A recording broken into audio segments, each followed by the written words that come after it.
네, 앞서 전해드린 것처럼 김정은 북한 국무위원장 중국 전승절 기념식 참석을 위해 베이징에 도착해 방중 일정을 시작했습니다. 관련 내용 강준영 한국외대 국제지역대학원 교수와 함께 자세히 짚어보도록 하겠습니다.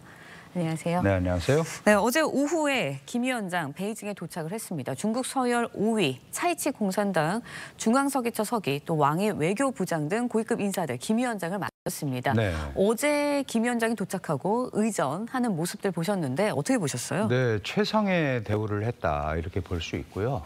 특히 차이치 당서열 5위인데 예. 중앙서기처 서기는 중앙판공청 주임도 겸직을 하고 있고요. 시진핑의 아주 최측근입니다. 예. 지난번에 북대하라는 베이다이허 회의에 시 주석이 안 나갔을 때도 대리 참석을 할 정도로 아주 강력한 신임을 받고 있는 사람인데 이 차이치 서기와 왕이 외교부장이 나갔다는 것 자체가 최상의 예우를 했다 이렇게 볼 수가 있습니다. 네, 그리고 레드카펫도 깔렸잖아요. 네, 그것도 네, 좀 의미가 있잖아요. 네, 뭐 본래 지난번 때도 그랬고 예. 이제 정상이 방문을 하니까 그런 것들은 이제 기본적으로 하는데 평소보다도 더 융중하게 한 모습이 전체적인 분위기에서 좀 느껴지는 것 같아요. 네, 알겠습니다. 그런가 하면은 굉장히 관심을 많이 모았었죠.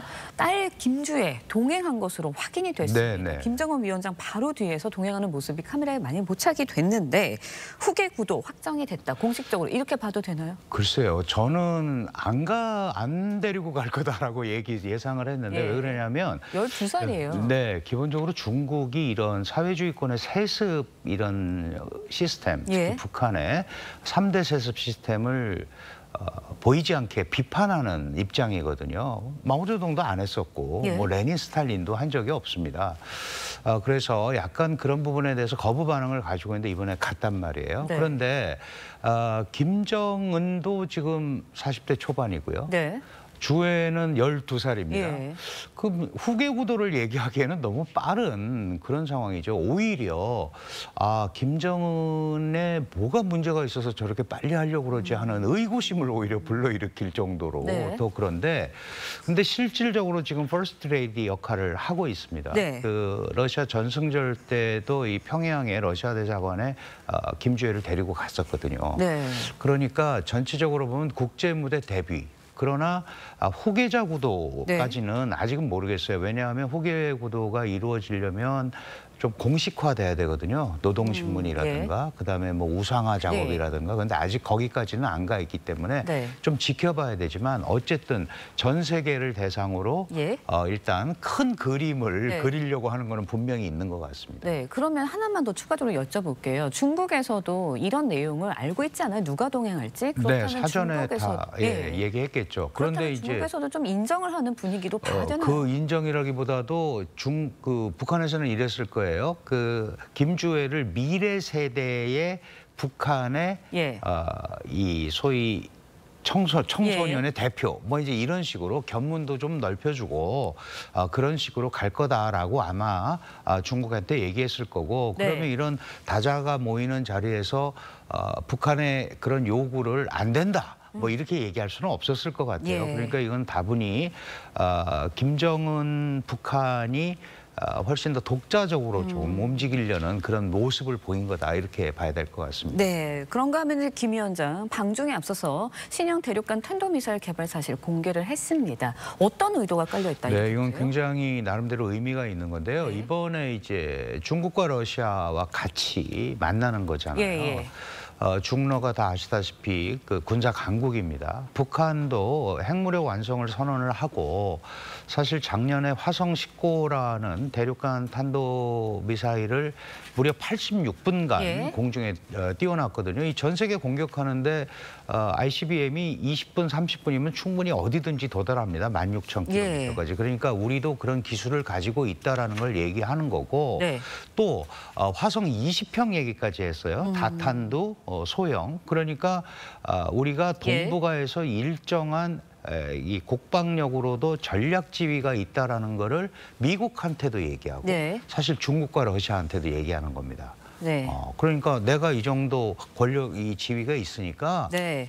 이 동북아의 어떤 흐름 이런 거를 나도 행위자로서 주도하는데 전혀 손색이 없다라는 네. 거를 보여주고 싶은 거죠. 예, 알겠습니다. 이번엔 중국 열병식 이야기도 좀 해보도록 하겠습니다. 약 70분간에 걸쳐서 중국의 최신 무기들 공개될 예정이다. 이렇게 전망이 되고 있는데 앞서서 중국이 이제 상하이 협력기구 정상회의도 개최를 했잖아요. 그렇다 보니까 연이어서 이렇게 대규모 외교 행사를 하는 이유는 뭐라고 보세요? 네, 전체적인 흐름은 트럼프의 일방주의에 대해서 누군가 대항을 해야 되잖아요. 예. 이 대항하는 핵심을 중국이 주도하겠다라는 메시지입니다. 예. 이제 SCO 같은 상하이 협력기구 같은 경우는 이제 모디를 굉장히 중요한 인물로 끌어들였어요. 그래서 이거는 이제 경제나 공급망 쪽 차원에서 훨씬 더 이제 강조를 하는 거고, 이번에 전승절 같은 경우는 전승절이라는 게 말 그대로 열병식을 통해서 또 이 자신의 국방력도 과시하는 거거든요. 네. 이제 그런 차원에서는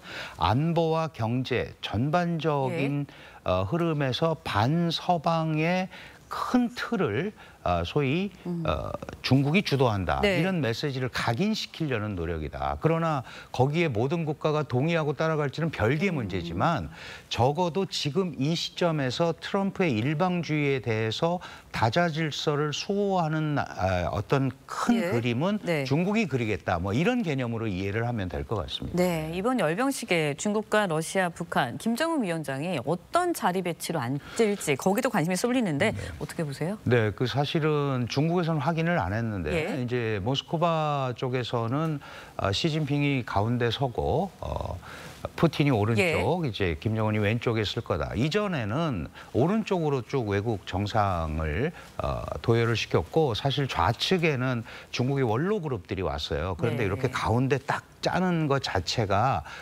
이런 그 세 나라의 원수들이 중앙에 서서 이게 생중계되잖아요. 그렇죠. 전 세계적으로 이 북중러의 어떤 틀 이런 것들이 연대의 쪽으로 유지되고 있고, 그리고 그걸 강화하겠다라는 그런 메시지를 발출하는 그런 모습이고, 북한으로서는 내가 그동안 모셔왔던 중국과 러시아 원수와 같이 섰다. 이거는 굉장한 선전거리가 되는 거죠. 예, 알겠습니다. 북러, 그다음에 북중 이렇게 양자회담 열릴 것이다. 이런 전망이 나오고 있거든요. 그렇다 보니까 여기서 어떤 의자들이 나올지 여기도 관심이고요. 그렇다면 3자 회담이 열리지 않겠냐, 여기도 관심이 쏠렸는데 일단은 3자 회담이 열리지 않을 것이다. 이런 관측이 나와요. 어떻게 보세요?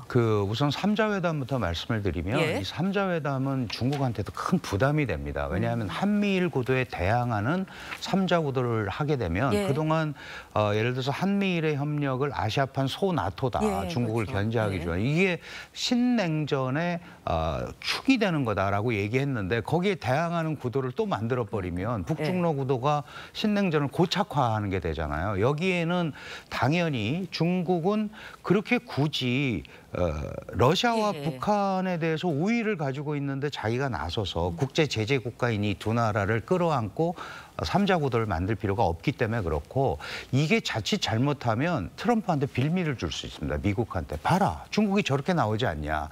그러니까 인태 전략을 더 강화해야 되고 국방비를 더 늘려야 되고 중국에 대한 견제를 더 해야 된다. 그러니까 그건 피할 건데, 중국과 북한, 중국, 러시아 이 양자회담에서는 역시 국제 질서에 있어서 미국에 어떻게 저항할 건가, 연대, 이걸 얘기할 거고, 굉장히 중요한 포인트는 이 다른 나라에서 북한과 러시아가 회의한다는 거죠. 그것도 북한 입장에서는 러시아한테 보여주는 것도 중국한테 보여주는 것도 있어요. 우리 북러 관계가 이렇다. 중간에서 내가 충분히 기능할 수 있다라는 메시지를 주려고 아마 하는 노력을 할 겁니다. 네, 알겠습니다. 지금까지 강준영 한국외대 교수와 함께 자세한 이야기 나눠봤습니다. 오늘 말씀 여기까지 듣겠습니다. 고맙습니다. 고맙습니다.